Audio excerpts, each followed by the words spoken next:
Assalamualaikum warahmatullahi wabarakatuh. Waalaikumsalam warahmatullahi wabarakatuh.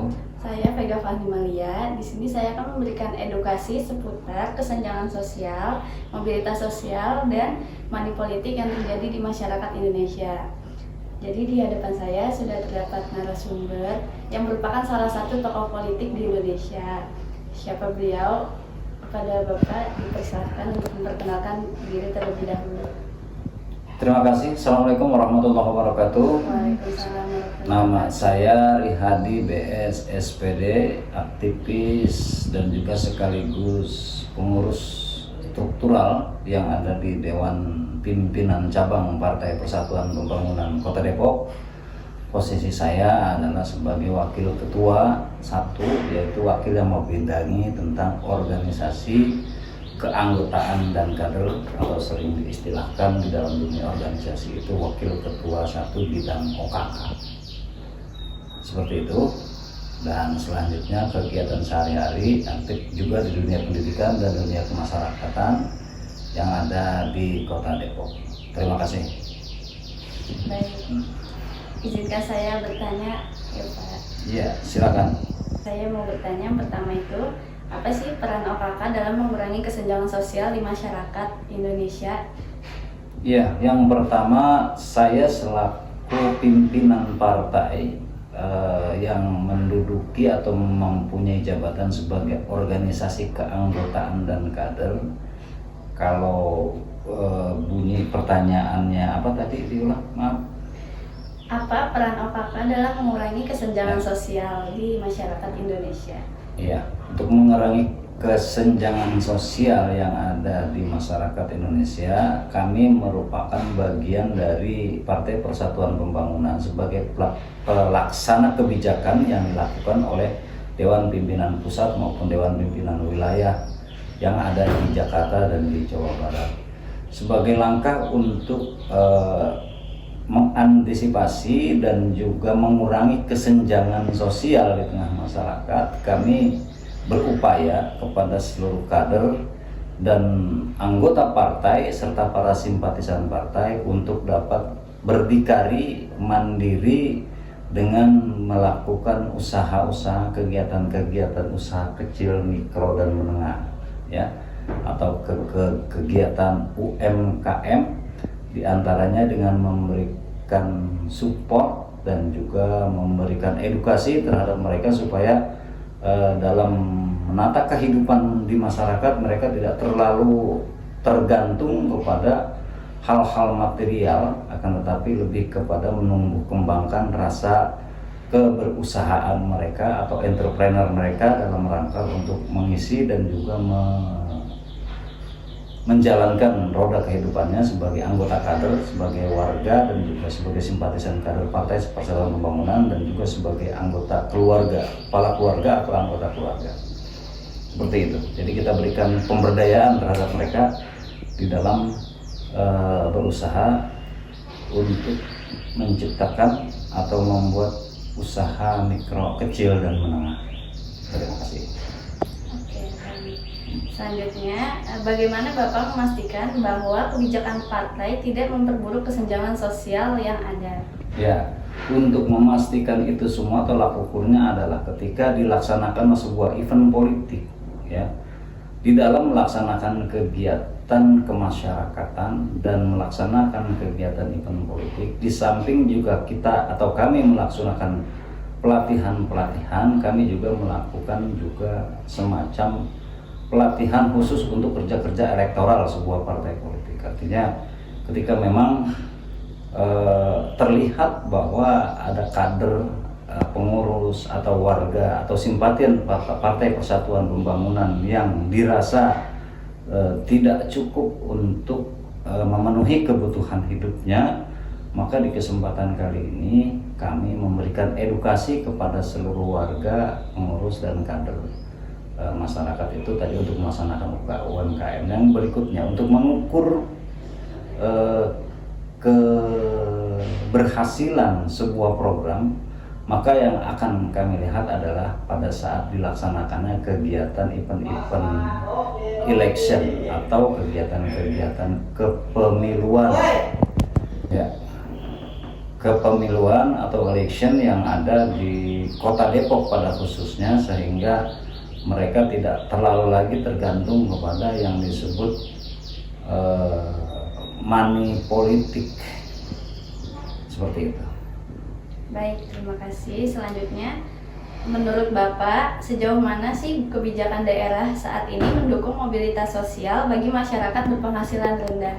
Ya, masyarakat, pemerintah dalam hal ini eksekutif, kami baru hari-hari ini bagian kekuasaan yang meskipun di periode kemarin bagian dari kekuasaan tapi kami kurang intens, hari ini kita juga bagian dari kekuasaan. Artinya partai kami hari ini berkoalisi dengan pemenang pemilu atau pilkada hari ini di Kota Depok. Maka untuk itu kami akan menyodorkan beberapa program-program kaitan yang sudah kami laksanakan di internal Partai Persatuan Pembangunan melalui anggota dewan kami yang ada di parlemen, dalam hal ini DPRD Kota Depok. Kami akan tuangkan program-program unggulan yang sudah kami laksanakan di internal untuk ditularkan dan juga disampaikan kepada program-program pemerintah dalam skala kecil dan juga program-program pemerintah dalam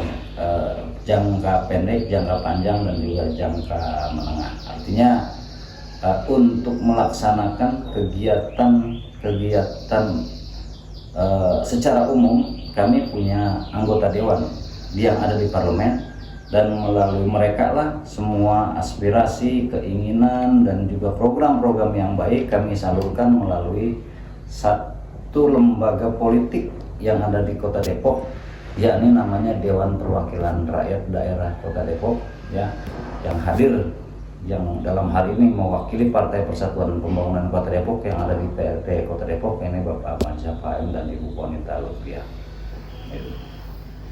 Baik, terima kasih. Selanjutnya, apa strategi Bapak dan tim partai Bapak untuk meningkatkan mobilitas sosial di kalangan anggota partai? Ya, secara umum tadi kami sudah sampaikan bahwa untuk meningkatkan mobilitas dan juga mengurangi kesenjangan yang ada di internal partai kami, tadi sudah kami singgung bahwa dengan cara memberikan edukasi kepada mereka tentang tata cara bagaimana berusaha. Caranya yakni dengan cara mendirikan usaha kecil, usaha menengah, usaha mikro kecil dan menengah yang hari-hari ini sedang tren, ya ini kegiatan UMKM, dan juga kami berikan edukasi, arahan dan lain sebagainya terkait juga bagaimana cara mereka untuk meraih salah satu proses perkreditan yang ada yang selama ini menjadi program unggulan pemerintah pusat, ini KRIKUR atau kredit usaha rakyat, yang itu kita edukasi supaya dalam memberikan atau menjalankan UMKM mereka dalam urusan permodalan mereka langsung bisa berkomunikasi dengan pihak bank, dalam hal ini melalui program pemerintah yang disebut kredit usaha rakyat. Itu salah satu upaya kami dalam rangka untuk membantu para pengurus, kader, dan juga simpatisan Partai Persatuan Pembangunan Kota Depok. Ya. Baik, terima kasih. Selanjutnya, apa sih langkah-langkah konkret yang telah diambil oleh Partai Persatuan Pembangunan untuk memberdayakan kelompok-kelompok yang terpinggirkan? Ya, secara personal tadi sudah sampaikan juga, akan tetapi ada satu metode baru, ada satu kebijakan yang di tahun 2021 ya atau 2019 itu ada yang disebut kelompok usaha bersama. Ya, kelompok usaha bersama atau KUBE inilah di beberapa ranting yang ada di Kelurahan Rangkapan Jaya Baru kami arahkan dan kami berikan edukasi serta motivasi untuk membentuk semacam KUBE, kelompok usaha bersama, yang di dalam KUBE kelompok usaha bersama ini mereka dipersilakan untuk membentuk atau merintis usaha dari yang sudah ada menjadi lebih baik, atau yang dari belum ada menjadi ada, agar melalui kelompok usaha bersama ini mereka nanti akan dapat mensejahterakan kelompok mereka yang berakibat sejahtera anggota kelompok, yaitu para personil yang ada di masyarakat, kaum-kaum pinggiran juga yang ada di daerah-daerah terpencil, khususnya yang ada di Kota Depok ini. Kami memanfaatkan benar proses atau program pemerintah ya ini kelompok usaha bersama atau KUBER. Oke, baik. Selanjutnya, apa peran OKK dalam memastikan bahwa kekuatan politik digunakan untuk kebaikan bersama, bukan untuk kepentingan pribadi? Ya, secara umum konstitusi partai kami mengajarkan dan menginspirasi kepada kami bahwa ketika bicara kepartaian, bicara kebijakan politik, maka seluruh arah kebijakan akan berorientasi kepada kolektif kolegial. Artinya bicara partai politik tidak bisa bicara kepentingan pribadi atau tidak bicara secara pribadi. Dan untuk itu konstitusi partai kami atau anggaran dasar anggaran rumah tangga partai kami mengisyaratkan kepada kami bahwa di dalam melakukan kerja-kerja politik, kerja-kerja elektoral, maka harus dilaksanakan secara kolektif dan kolegial.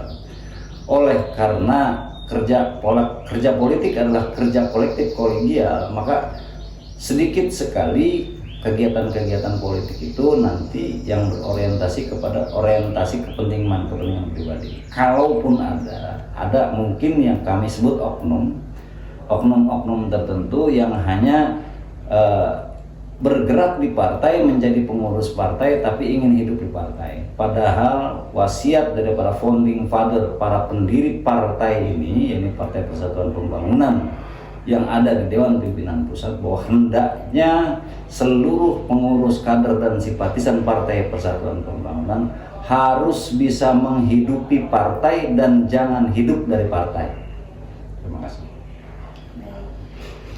Bagaimana OKK dapat berkontribusi dalam menciptakan kesempatan yang lebih adil bagi semua anggota bermasyarakat? Ya, tadi saya sudah singgung bahwa salah satu cara untuk bagaimana melakukan pemberdayaan terhadap pengurus, kader dan simpatisan, cara kami adalah dengan melakukan semacam pendidikan politik, ya, atau sarasehan atau simposium atau seminar yang diisi oleh para pengurus partai, yang dihadiri juga oleh para simpatisan dan kader Partai Persatuan Pembangunan dalam rangka untuk mensosialisasi dan mensinkronisasi antara program Partai Persatuan Pembangunan dengan program pemerintah pusat, program pemerintah daerah, dan juga program-program internal yang mungkin di antara satu program dengan program yang lain terdapat irisan bagaimana bisa memberdayakan dan juga bagaimana bisa meningkatkan taraf hidup ekonomi rakyat, dan khususnya dalam hal ini adalah keluarga besar kami Partai Persatuan Pembangunan. Caranya ya ini dengan cara memberikan edukasi, dengan cara memberikan motivasi dan juga stimulasi kepada mereka agar dapat melakukan kegiatan kemasyarakatan, kegiatan usaha, kegiatan yang lain-lain dengan cara diberikan arahan, bimbingan dan pembinaan kepada warga tersebut. Oke, sejauh ini apa sih tantangan terbesar yang Bapak hadapi dan tim Bapak dalam berperan dan berkontribusi di Partai Persatuan Pembangunan dalam upaya meningkatkan mobilitas sosial di masyarakat, dan bagaimana cara Bapak dengan tim Bapak untuk mengatasi tantangan terbesar tersebut? Ya, tantangan terbesar yang kami hadapi hari ini adalah bahwa sebagian warga, kader dan simpatisan bukan hanya di Partai Persatuan Pembangunan, tapi seluruh warga bangsa Indonesia bahwa hari ini setelah melihat perkembangan selama ini bahwa hari ini kita hidup di era milenial, era yang hari ini merupakan kehidupan itu diukur dengan materi. Sering kami sampaikan kepada seluruh kader, warga dan masyarakat bahwa kita ini Partai Persatuan Pembangunan, ya, bukan menghamba kepada harta, bukan pengabdi kepada materi. Artinya apa? Harta materi adalah sebuah keniscayaan dalam melakukan kerja-kerja politik atau kerja-kerja elektoral, tapi tidak dijadikan itu sebagai satu-satunya tujuan untuk bagaimana bisa mengembangkan partai. Karena bagaimanapun ada banyak cara, ada banyak mekanisme yang dapat melakukan pengembangan dan juga dapat melakukan perjuangan partai dengan tidak hanya dengan menggunakan material uang dalam hal ini yang berorientasi kepada money politik pada ujung-ujungnya, sehingga ini adalah merupakan tantangan buat kami untuk menyadarkan masyarakat bahwa tidak semua yang menggunakan uang, ya, enggak, maksudnya gini, sesuatu memang perlu uang, tapi tidak setiap sesuatu itu menggunakan uang, ya. Uang perlu, tapi tidak setiap sesuatu itu menggunakan uang. Artinya bahwa proses penyadaran kader, warga, dan simpatisan yang ada di sekitar keluarga besar Partai Persatuan Pembangunan adalah dengan cara memberikan kesadaran atau motivasi kepada mereka bahwa uang bukan segala-galanya dalam rangka meningkatkan elektabilitas dan juga meningkatkan trust publik, kepercayaan masyarakat kepada Partai Persatuan Pembangunan secara khusus, dan umumnya kepercayaan publik bagi warga negara bangsa Indonesia. Oke, tadi Bapak bilang uang bukan segalanya untuk meningkatkan kepercayaan masyarakat. Jadi apa sih langkah-langkah yang diambil oleh tim Bapak dan Bapak sendiri untuk mencegah dan mengatasi praktik money politik dalam partai? Kita menyadarkan kepada semua masyarakat bahwa harus bisa membedakan apa yang disebut money politik, ya, dengan cost politik. Ya. Artinya dalam berjuang menggunakan uang itu pasti. Akan tetapi tidak setiap langkah perjuangan kita itu harus menggunakan uang. Di dalam menjalankan roda organisasi, khususnya partai politik, punya duit memang sebuah keniscayaan, sebuah keharusan. Tapi tidak berarti dengan tidak adanya uang maka pergerakan ini menjadi stagnan atau berhenti di situ saja. Ini yang kami istilahkan bahwa ada yang disebut cost politik, ada yang disebut money politik. Money politik inilah yang terkadang orang memaknainya bahwa money politik adalah bagi-bagi uang menjelang pemilu, menjelang pilkada, pilpres, pilgub, dan lain sebagainya. Akan tetapi ada banyak warga masyarakat yang tidak sadar bahwa yang namanya organisasi partai politik adalah organisasi yang tidak berorientasi kepada keuntungan atau non nirlaba, ya. Akan tetapi kepada urusannya persoalan-persoalan kebijakan. Yang dalam hal ini ketika kita melaksanakan kegiatan perjuangan harus menggunakan uang itu pasti, tapi tidak selama-lamanya dalam setiap gerakan itu menggunakan uang, ya. Intinya bahwa kami memberikan pencerahan kepada seluruh warga masyarakat, kader, simpatisan, dan juga pengurus Partai Pembangunan Kota Depok harus bisa membedakan mana yang disebut money politik, mana yang disebut cost politik, ya, atau ongkos-ongkos perjuangan partai ini menjadi sebuah keniscayaan. Nggak bisa berjalan juga partai tanpa uang, tapi tidak selama-lamanya harus dengan menggunakan uang. Oke. Yang terakhir, apa pesan dan harapan Bapak untuk kami para mahasiswa dan generasi muda mendatang serta warga Depok? Ya, yang pertama ada 3 pesan yang ingin sampaikan kepada generasi milenial hari ini atau generasi Z, ya, khususnya mereka yang baru ya di semester 1 atau semester 2 yang lahir di era tahun 2000-an, generasi zero atau generasi Z dengan istilah Gen Z hari ini, bahwa di dalam mencapai sebuah tujuan, khususnya ketika memang adinda semua ini nanti bergerak dalam dunia politik, silahkan untuk menata kelola perjuangan politik ini dengan politik santun dan politik gagasan, bukan politik pecah belah dan juga bukan politik saling menjelekkan. Ketika ingin berkompetisi nanti sebagai calon anggota dewan atau sebagai calon wali kota, wakil wali kota, bupati, wakil bupati, gubernur, wakil gubernur, gunakanlah kesempatan itu untuk melakukan pencerahan kepada masyarakat bahwa di dalam melakukan kontestasi, di dalam berkompetisi, gunakanlah politik gagasan, politik ide, bukan politik pecah belah dan bukan juga politik saling menjelek-menjelekan atau politik ghibah. Jadi tidak menggunakan cara-cara yang menjadikan orang lain kelemahan orang lain sebagai komoditas politik itu.